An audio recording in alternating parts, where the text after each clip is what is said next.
Welcome to the Higher Self Habits podcast, where astrology meets behavioral psychology. Join me, your host, Angela Xavier, and together let's dive into all things astrology, how to align your mindset with your birth chart, and so much more. My intention with this podcast is to inspire you with strategies, tools, and teachings that you need to consistently get after your goals with flow and ease. Your higher self is already doing so. And after all, you are what you repeatedly do. I am so happy to have you here with me, so thank you so much for being here. Now let's begin.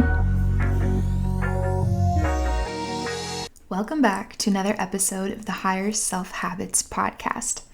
I am so happy to have you here because today's episode, I'm coming at you with another astrology school episode, but this one is about a personal favorite topic of mine, the moon.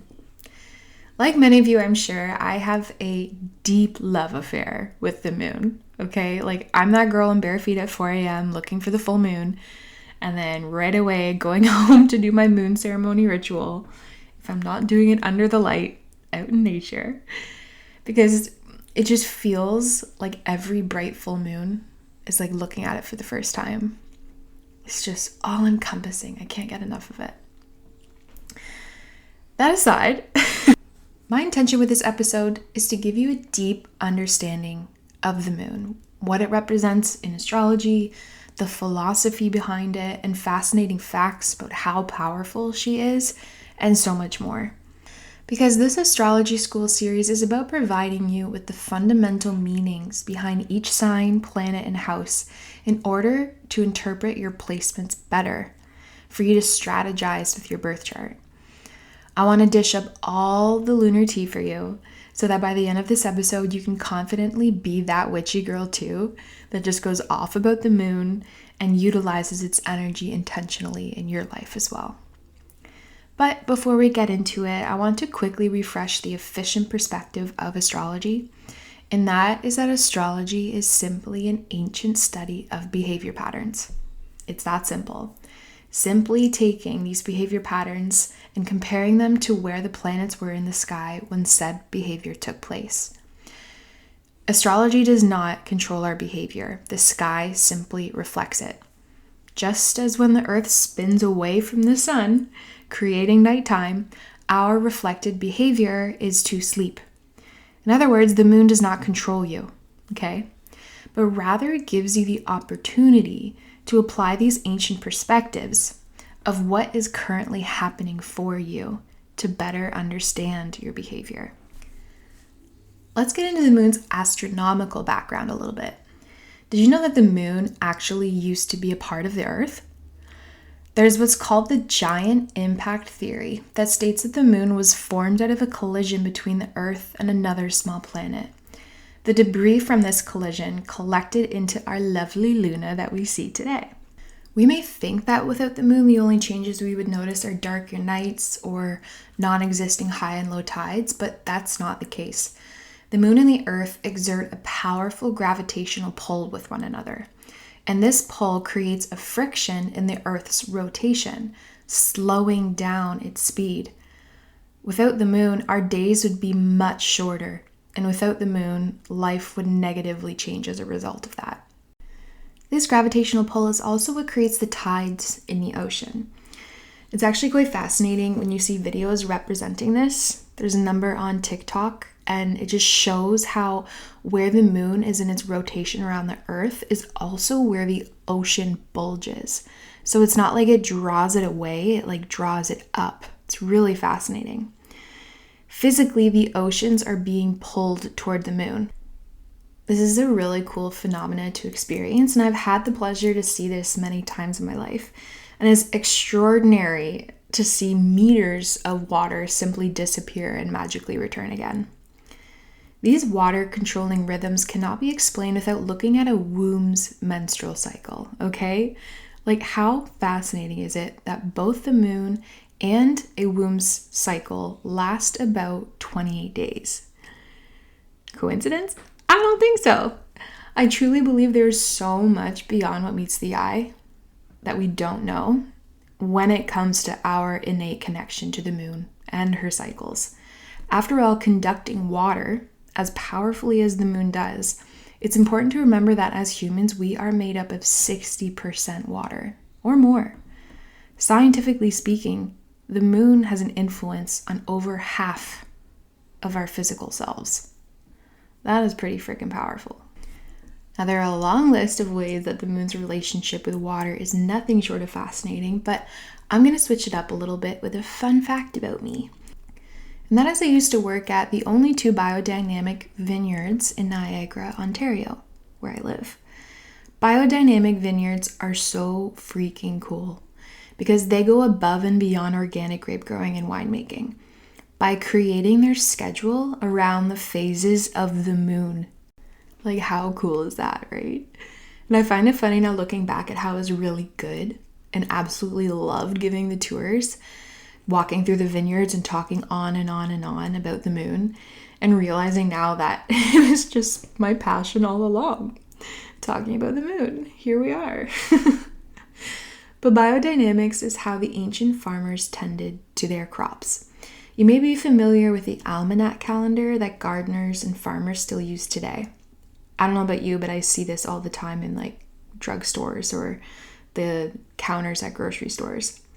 Now, when it comes to aligning growing things with the moon, there is so much to go into here. So if it is interesting you, I highly suggest you do some research into it. You can even grow your hair in sync with the lunar cycles, okay? Like, yeah, tip of the iceberg here.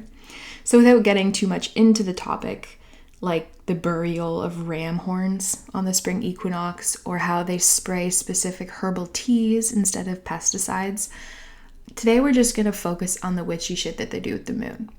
If you take one thing away from lunar practices like biodynamics, have it be that when the moon is full, this means there is more water.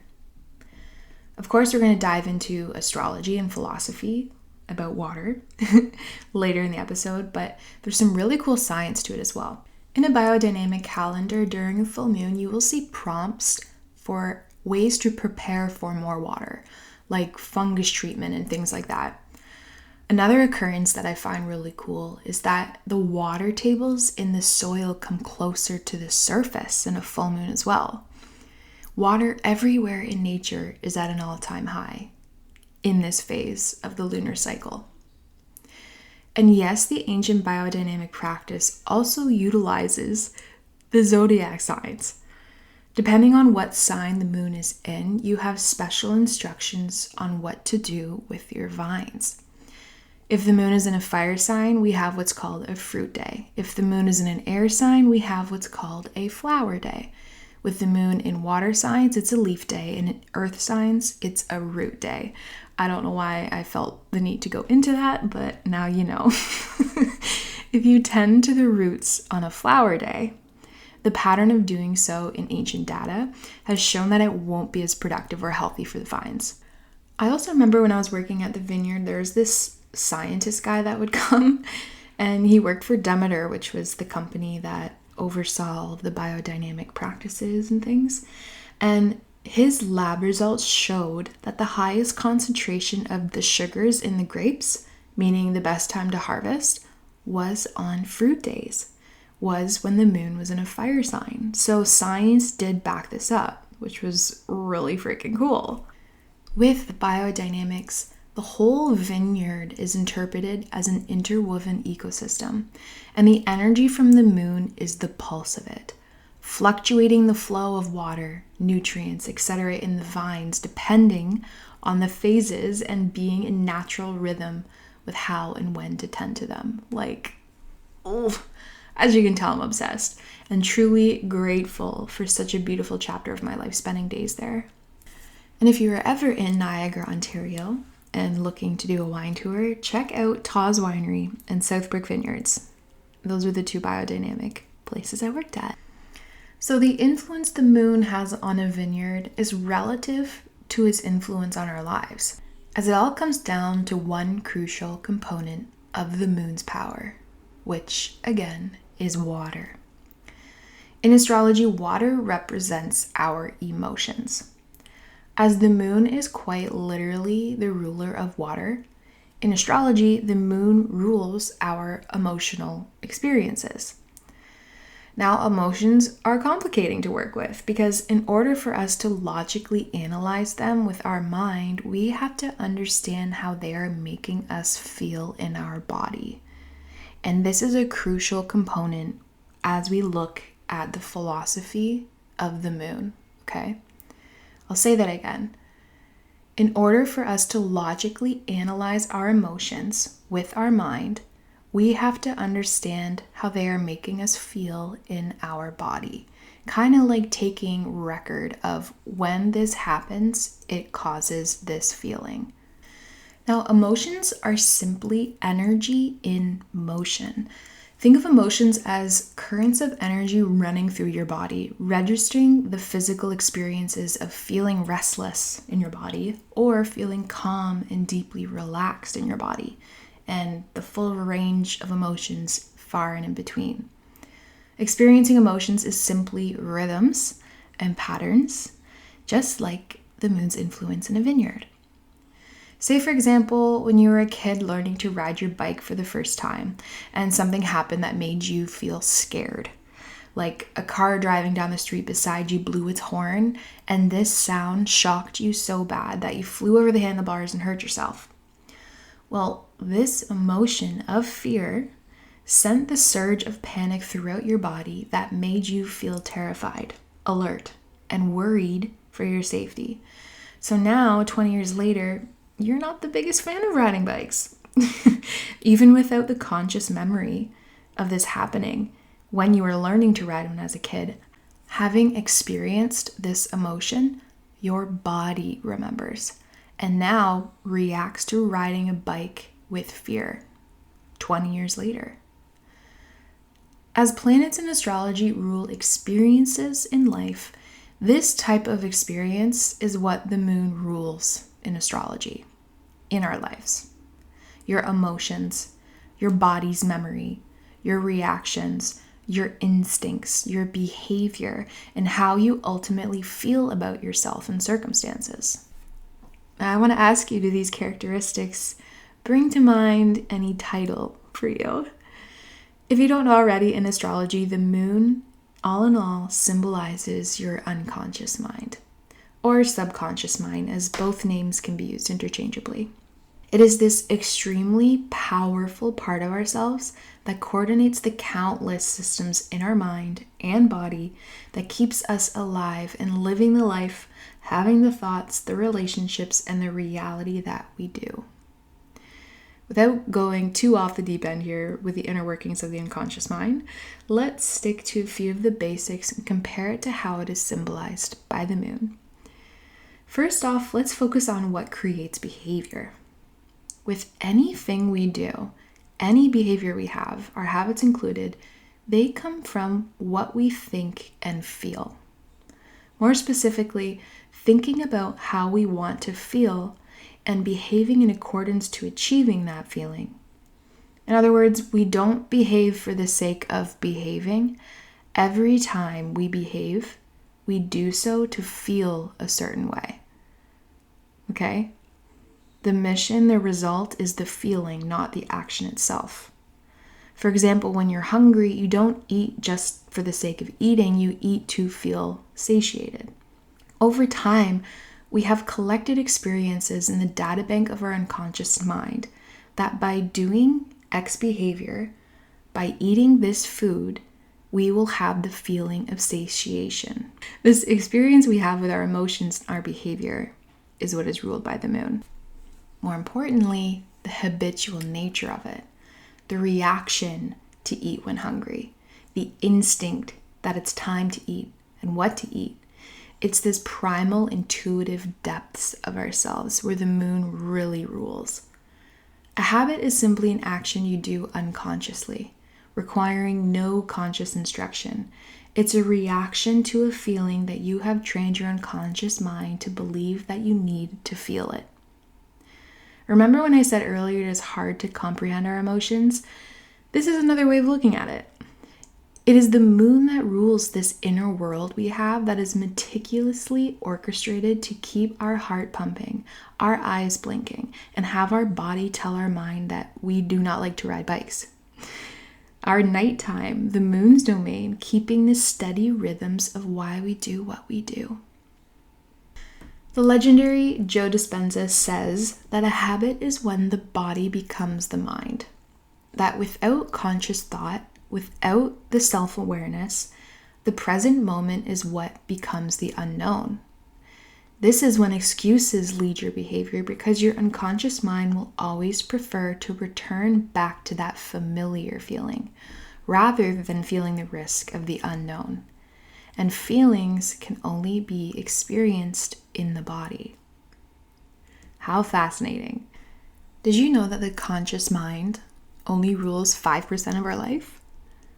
Meaning your thoughts and your self-awareness and the ideas you have throughout your day are only 5% of what really matters. The other 95% is ran by the unconscious, and it is what is channeling your thoughts to behave in certain ways in order to feel certain ways that inevitably create the life that's in accordance to it all. How crazy is that? Test this out with me for a moment, okay? I'm going to walk you through a very quick experiment to feel what it feels like when the unconscious mind is working. Wherever you are, take a moment and stare at the closest thing in front of you. Say if you're folding laundry, focus on the clothes or the sidewalk if you're outside. Got it? Okay, now as you stare directly in front of you, I want you to also take notice of the space beside you. So if you're in a room, while still looking forward, begin to also look at the walls beside you. Or if you're outside, the street beside you, while still holding the stair in front of you. Right now, you are activating what's called your peripheral vision. How cool, right? This is our primal style of vision that allows us to interpret danger at the end of the day. Now, I want you to also take notice of my voice. Notice the feeling of your sit bones sinking into your seat or the feeling of the bottom of your feet with every step that you're taking. Now, take into account how many breaths you've taken in this time, how many times you've blinked, how many calories you've burned, how many cells have turned over. Like 95% of your life is happening without you really even noticing it. In my opinion, which I'm sure you may have heard me say before, I think it is incredibly powerful to keep in mind how primal we truly are as humans. We have the ability to be so aware of our surroundings without consciously being aware of anything. And that is because we have this extraordinary unconscious mind to first and foremost be keeping us alive. And therefore, drawing back to that Dispenza quote, that habits are when the body becomes the mind, the body, the unconscious mind, will always be choosing what's familiar, what's trusted, and what's safe, because it will always prioritize our need to survive. And when it comes to creating new habits, if you associate in any way that you need this new habit to happen, that you need something in your life, it will push out all the stops in order to protect you from it, because it's unfamiliar and you are putting so much pressure on it that it's signaling to protect you. If you put so much pressure on yourself by hating your body and needing to lose weight, for example, your unconscious mind will make it extremely difficult to do so because losing it is a threat, and it is much more safe to stay the familiar same. How fascinating. And when it comes to astrology and behavioral psychology, this is where working with your moon sign comes in handy when creating new habits, because you can utilize the needs of your moon sign as a lens or a theme to get in there, to analyze how you're overemphasizing this need. And I do have an exciting opportunity that I will be releasing soon for us to do this analysis together. You've heard it here first, so if that does interest you, stay tuned. In astrology, the planets all have an archetype they represent. The moon's archetype is the mother. And an interesting perspective on this archetype is that in order to be a mother, you must have a baby, right? Figuratively speaking, or an innocent you need to take care of and protect. This baby has needs, and it is up to the mother to keep it alive. The baby's primal nature is to cry and cry and cry, and over time, depending on the time of day the baby's crying or the pitch that the cry is in, the mother begins to intuitively know what the baby needs and behaves in accordance to it to make it feel safe and loved. Now, this perspective highlights an incredibly transformational practice that, again, is a potent way to use your moon sign, or simply be in touch with how you can have control over your unconscious mind, your emotions, and all in all, how your life is being ran. And that is to respond instead of react to situations. To use your emotional intelligence to tap into what your inner baby is needing. These reactions can look like lashing out at your family when they distract you from your studying, or driving straight to the mall after a bad day at work, swiping your card at Sephora and buying your favorite bottle of wine to make you temporarily feel better. Your behavior is being fueled by needing to feel something. But on the grand scale of things, is this type of behavior truly benefiting you? Is this person you're reacting as the person you want to be? No, probably not. This lunar energy is simply your inner baby crying out and needing its mom to come to the rescue and make you feel safe and secure. And that is exactly what maternal energy is. Secure, protection, understanding, strength, nourishment, and love. Everything you need to swap your unconscious mind out of the survival mode and into the mode that supports you in creating new habits, like clearing your mind after a bad day at work by moving your body at the gym and getting a good night's sleep to wipe the slate clean for tomorrow. Asking yourself these questions by tuning in, is this behavior truly benefiting me, is to mother yourself. And it requires to tap into your intuition and get the answer that truly is taking care of yourself. I almost imagine in my mind the moon representing emotions, symbolically seeing the sphere in the sky. How much you see of it is relative to how much you can tap into these emotions that are creating the behavior that you desire, or the ones that you don't, and the ones that you need to look at, shed more light on, and make sense of, redirect it, and have the feelings you want to be created. Now, one thing I love to do is analyze the root word of things. So looking at the word maternal, meaning mothering energy, the Latin root word is matter. If you think about it, as a biological mother, when she's pregnant, she is literally creating the matter of the baby. The matter of the baby's body, which will in the future be creating 95% of the baby's life experience. Interesting, right? Back to this inner world perspective of the moon's nighttime within yourself and how the experience of the moon is when you come into yourself.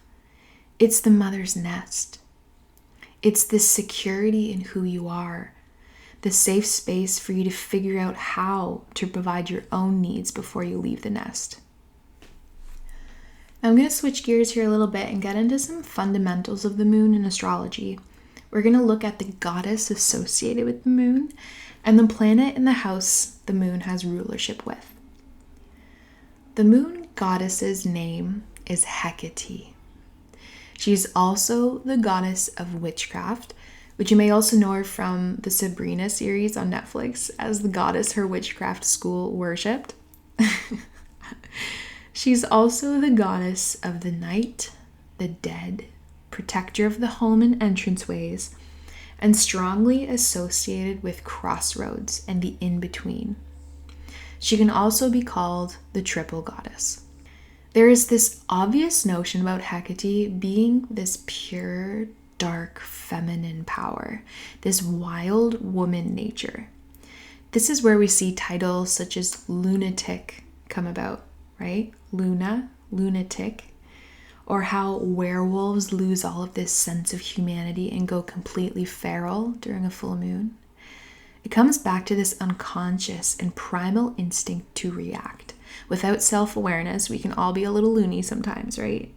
And again, we see this mothering quality come up by being the protector of homes. Story is, she was the one who told Demeter that her daughter Persephone was abducted by the underworld king Hades. Being able to rule in both realms herself, Hecate then became Persephone's companion and looked after her daughter in the underworld. And this is where Hecate's influence gets even more interesting because she rules in 3 realms: the underworld, our world, and the in-between. She's the conductor of the crossroads as you take that path into the underworld or be summoned from it. Ooh. Spooky season.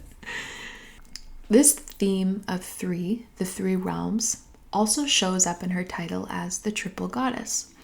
You may be familiar with the triple goddess symbol of the 2 crescent moons with a full moon in the center. You'll see it often if you're ever around witchy people, especially women. Hecate, also known as the triple goddess, represents the 3 phases of a woman's life: the maiden, the mother, and the crone. The maiden is the young woman, the waxing crescent moon. It is growing in energy, fertile, and more of that wild woman persona, the huntress navigating youth and learning how to leave the nest. She is the entity that advises these feral reactions, okay? And in a sense, intentionally builds the database of your unconscious emotions to have the youthful foundation and the habits you want to have for the rest of your life. When we get into the maiden, mother, and crone, I'm more specifically speaking working with the entity of the triple goddess as a way to expand your mindset, to have that inner counsel of the 3 as you live and go through situations that come up in these phases of your life. So with the mother is the full moon, round, bright, and full of love, security, nourishment. Her influence is to be generous with it, to give the abundance, provide the unconditional love and strength. The example of a woman we look up to directly as we learn how to love ourselves from the most selfless teacher there is. The crone is the waning crescent moon, dwindling in energy. The influence represents the old woman, the deeply wise source of advice on how to direct your life in the most promising and intuitive way, gathered from experience and wisdom. So with the phases of the moon, we have a representation of, again, the phases of life. And it's deeply symbolized by Hecate, the moon goddess. See, witchcraft is just symbols for rewiring your unconscious mind. That's the way I like to see it anyway. Like, if you notice a behavior pattern that you don't like, how is it showing up for you? Do you need abundance? Do you need love and support? Do you need wise advice from experience? Or do you need this wild, feral character to come out and say, fuck off? You know what I mean? This inner counsel allows you to tune into yourself and wire your behavior by believing you're that person. Rewiring your unconscious mind. Right? Anyway, let's carry on. In astrology, the moon rules the sign Cancer. Cancer the crab is a feminine water sign and has potent characteristics of being highly intuitive, protective, imaginative, emotional, and sensitive. Ringing any bells here? It's like I'm saying the same thing about the moon over and over and over again, right? Just in different themes. That's why it's so enriching to learn the full perspective of the planets in this way, so you can be an expert interpreter of your chart and placements. Anyways, Cancer the crab has a hard shell. Being ruled by the moon's survival instincts are at an all-time high. Cancers are notorious for being hypersensitive to their security, their money, and have a knack for being quite defensive. This indoctrinated maternal instinct of a Cancer is to protect, which the shell does. Also, a crab doesn't like to walk forward. On the beach, you will see that crabs scatter across the sand sideways. This can be relative to the moon's representation of intuition, this instinct to address this inner counsel of your inner world, the advice you can get from the triple goddess to do what's best for you, rather than being told what you think you should do. The moon and Cancer are in rulership with the 4th house, and the 4th house symbolizes the area of life to do with the home, the nest, your relationship with your mother, and what your childhood and home life is like. Now, the home can also be determined as the safe 4 walls inside your mind and inside your heart. This inner world we enter to reflect and make sense of our emotions, to connect with our intuition, connect with that inner advice on what is truly best for us to do next. All in all, the moon is quite complicated, and it can be difficult to understand fully as there are so many intricate ways to perceive her. Just like our emotions, right? The moon is what symbolizes emotions, our instincts and reactions. The moon is our unconscious mind, our mind-body connection that rules our habits and behavior, our innermost primal needs that drive such behavior. The moon is the mother, the protector, and the safe nest where we must first learn who we are before we try and fly away. The moon is our inner counsel for any phase of our life, and ultimately the most potent for when we dive into our inner world and analyze why we do what we do and how it is impacting our life. After all, the moon is always full. It's only our perspective from Earth that is partial. So that is all for this episode. If you are enjoying the Astrology School series, please let me know by leaving a review wherever you are streaming this from. I truly enjoyed spending this time with you. I can talk on and on and on about the moon, and I cannot wait to catch up in the next episode. Thanks again for listening. Bye.